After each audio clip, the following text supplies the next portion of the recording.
Howdy, welcome, and happy spring. Today's class is going to be based on a request from my best friend who is suffering from sciatic nerve pain. Good news is that she's not alone. I'm sure that you all have had some issue with nerve pinch or pain in your life. So let's get started on a practice today based on yoga poses and also based on the study of the nerves and the movement of nerves throughout the tissues, called neurodynamics. All right, here we go. Research is suggesting that gentle movement of your nerves is vital to both managing pain and supporting the general health of your nervous system. The idea that healthy nerves should be able to gently glide, elongate, and angulate within neural tissues in order to adapt to different loads and minimize pressure that can worsen existing pain, alter sensation, or even lead to new pain patterns. Did you know that some nerves can move as much as 3/4 of an inch? Sometimes tone and tension around neural tissues can be a problem. These tissues are bloodthirsty and rely on an important pressure gradient around them to maintain adequate blood flow. So even small changes in tissue tension around a nerve can be enough to block nerve mobility and lead to compression that disrupts blood flow and nerve signaling back to the brain, contributing to pain. This practice will help keep your nerves adaptable and protected. We have the ability to alternately put tension on different ends of the nerve to create a movement of the nerve through the tissues, often referred to as nerve gliding. As you floss the nerve, you potentially allow it to move more freely so that it can communicate more efficiently with your brain. For example, here you can see that I am on the floor performing the yoga pose, Supta Padangusthasana, reclining hand to big toe pose. The sciatic nerve runs through the back of your leg. So in this pose, if you bend your knee of the raised leg and flex your foot, pull your toes towards your shin, you put tension on one end of the nerve, the one that's by your foot, and slack the other end, the one that's by your knee. This action draws the sciatic nerve and its branches towards your foot. Then, as you extend your knee and point your toes, you'll reverse the areas of tension and slack. This action draws the branches of the sciatic nerve toward your knee. When you put these movements together, you can encourage the sciatic nerve to move back and forth through its tissues more effortlessly. You also may down-regulate local inflammatory responses, restore healthy blood flow to the hard-working nerve, and encourage more efficient communication between your brain and body. Optimal signaling is crucial if you want your immune and nervous systems to really function at their best. This is just another reason to add nerve gliding to your toolbox. The key to this nerve gliding practice is to move gently within an easy range of motion. Since your target is the pain-free movement of your nerves, not of your muscles and supportive tissues called fascia, you want very little sensation or stretch. It's a great reminder that even in the physical body, there's clearly more to what we do than just sensations or the feel-good endorphins associated with them. Another thing I really enjoy about this approach is that in addition to being a safe way to work with pain, it's very accessible since it's just about simple, gentle movements. Okay, pose number 1, reclining hand to big toe pose, which we've already talked about a little bit. This pose will target the sciatic nerve. Did you know that the largest and longest nerve in your body is the sciatic? It stretches from your lower back to your feet. As you can see here, I'm using a strap to facilitate the stretch. And you can use a strap, a belt, or a towel if you'd like to try it as well. In my demonstration, I'm not actually pointing the toe as much as I should be when my leg is fully extended. So I'd really like you to point the toe as you straighten the leg and flex the toes as you bend the knee. Lie on your back with your right knee bent and your right foot flexed to move your sciatic nerve toward the end of your foot. Then extend your right knee. You really don't have to straighten it all the way. And then point your foot to move your sciatic nerve towards your spine. Find an easy, pain-free, and stretch-free range of motion. You'll go ahead and repeat this 5 to 10 times, bending and straightening the knee, and then you'll switch sides after 5 to 10 times. Another fun thing about the sciatic nerve is that not only is it the largest and longest nerve in your body, it's also the most commonly irritated. Flossing this nerve is a great place to start and return to this same exercise again and again.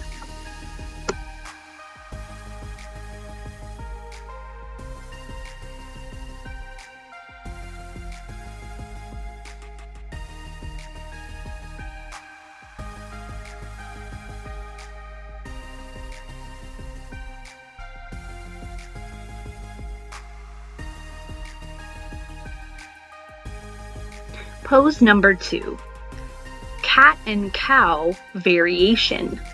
This pose will target the spinal cord, the tube of your central nervous system that extends from your brainstem to your lower back.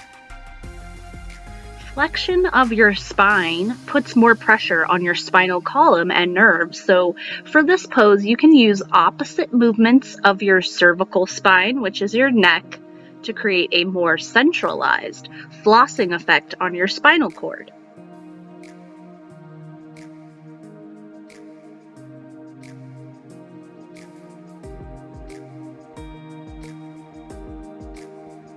This one might feel strange if you're familiar with cat-cow pose already, but it's a great way to target the central nervous system. So start on all fours, hands under shoulders, knees under hips. And as you start to come into what is known as cat pose, where you're pushing your palms into the floor as if to resist gravity, you're tucking the tailbone under, and then the low back, the mid back, the upper back starts to round and puff up. The space between the shoulder blades are separated. You usually bring your chin towards your chest, but for today, we're going to look up, and as we keep the spine rounded, we're going to look up and take the neck into extension. Then moving into cow pose, you're going to start to let your tailbone release, tipping towards the sky, arching the low back, mid back, and then upper back. Chest comes through the arms. And traditionally, you're looking up. This time, you're going to bring the chin towards your chest, coming into neck flexion. Just finding an easy range of motion. You'll repeat this 5 to 10 times.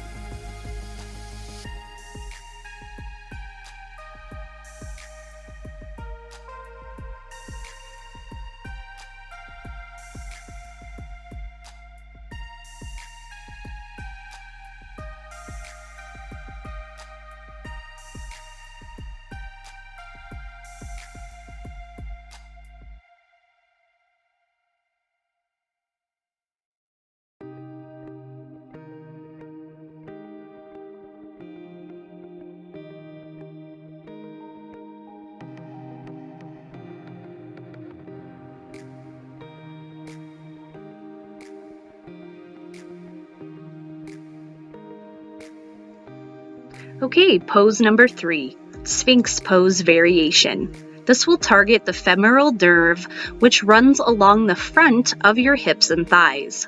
For Sphinx pose, we will come down onto our bellies. We'll take our forearms and place them out in front of the body, or if you can, bring your elbows directly underneath your shoulders, palms flat on the floor. Legs are stretched back behind you, straight and strong. Your chest should be pulling gently through your arms. The belly button should be pulling gently up and in towards your spine to support your lower back. Remember to go easy on these postures. We're not really looking for a big stretch here, even if you might experience some sensation of a stretch in your back. We'll start by stretching our right leg back behind us so long that the toes point towards the back of the mat or wall behind you. And you're going to look up as your leg starts to lift off of the floor. And then bring the chin to the chest, bringing that right leg down. Breathing, bring your left leg to extend back behind you, possibly lifting it off the floor. And looking up towards the sky. And then bringing the leg down and looking down towards the floor with some length in the back of your neck. Repeat this 5 to 10 times, alternating legs.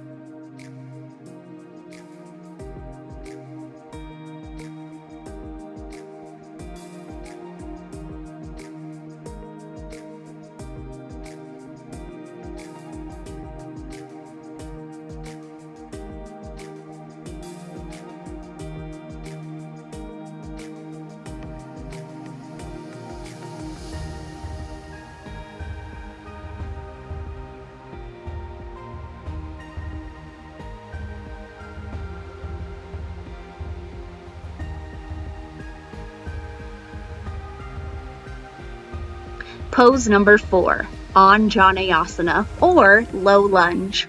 This is going to target your femoral nerve and your sciatic nerve. So begin by bringing your right leg forward, coming into a low lunge, knee directly over the ankle. Your back leg is long behind you with the tops of the toes and the knee on the floor. The back leg action targets the femoral nerve on the front of your hip. And the front leg action targets the sciatic nerve on the back of your leg. So starting in that low lunge with your left knee on the ground as you lift your head to look straight ahead. Your hands could be on blocks as you see here, or placing the hands alongside of the front foot, or possibly even bringing your hands to the tops of your thighs. Then lean your hips back to straighten your right leg. And remember, there's no need to straighten the leg completely. In fact, you want to always keep a soft bend if possible in that knee. Start to round your back and tuck your chin. Repeat this 5 to 10 times and switch sides.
Pose number 5, Urdhva Prasarita Ekapadasana, standing splits variation.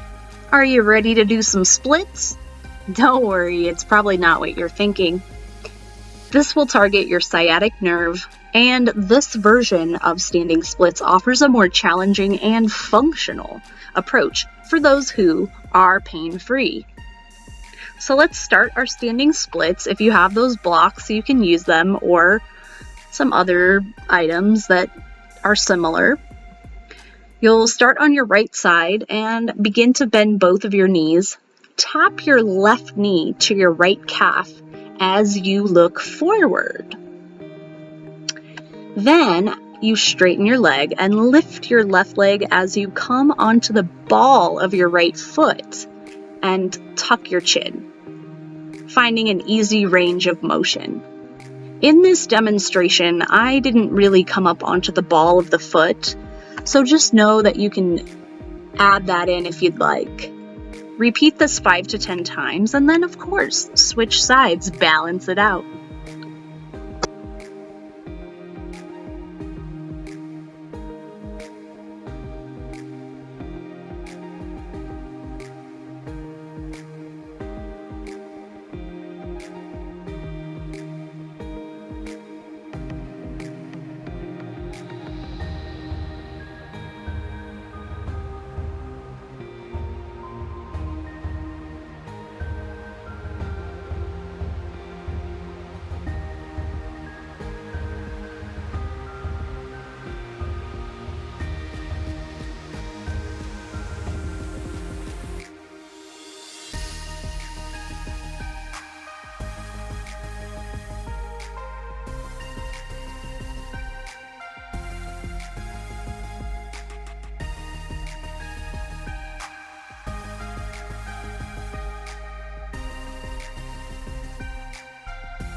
Here's our final pose, number 6, Virabhadrasana 2, or Warrior 2 variation.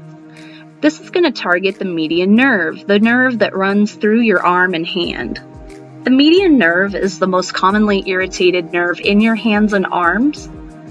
Since pressure on the median nerve is what causes the symptoms of carpal tunnel syndrome, this move can be helpful for this condition and other wrist pain. Please be gentle with yourself during this move. Here I have my left leg forward and my right leg back, left knee directly over the ankle, and that left heel is lining up with my back right heel or arch. From here, we'll take the arms out to the sides with the palms facing forward. Take your left fingers back so that your palm faces the front of your mat. Bring your right fingers forward as you lean your head to the left. Then, switch positions with your hands and head so that your left fingers are pointing forward and your right fingers are back as you lean your head to the left. Find an easy, pain-free range of motion. Go ahead and repeat this 5 to 10 times. Then we'll switch legs and do it all over.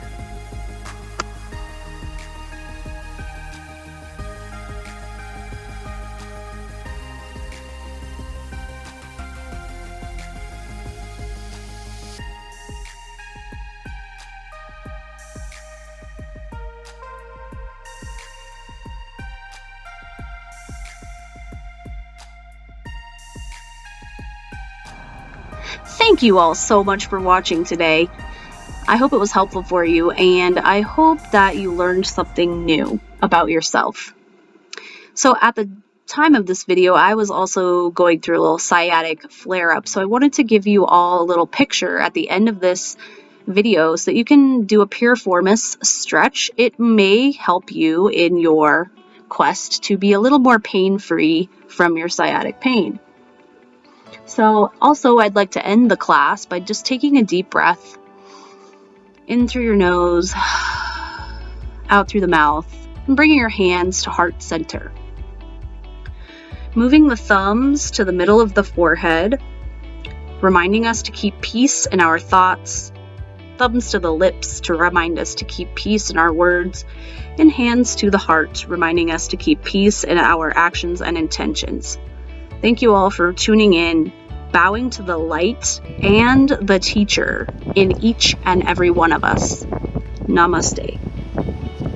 Let's leave class with a final quote, a little bit about central nervous system from Shivananda Radha Saraswati. Without discipline in spiritual pursuits, the central nervous system doesn't have a chance to adjust and grow with the increased demand. It would be like putting a high voltage into a small bulb. It is bound to explode.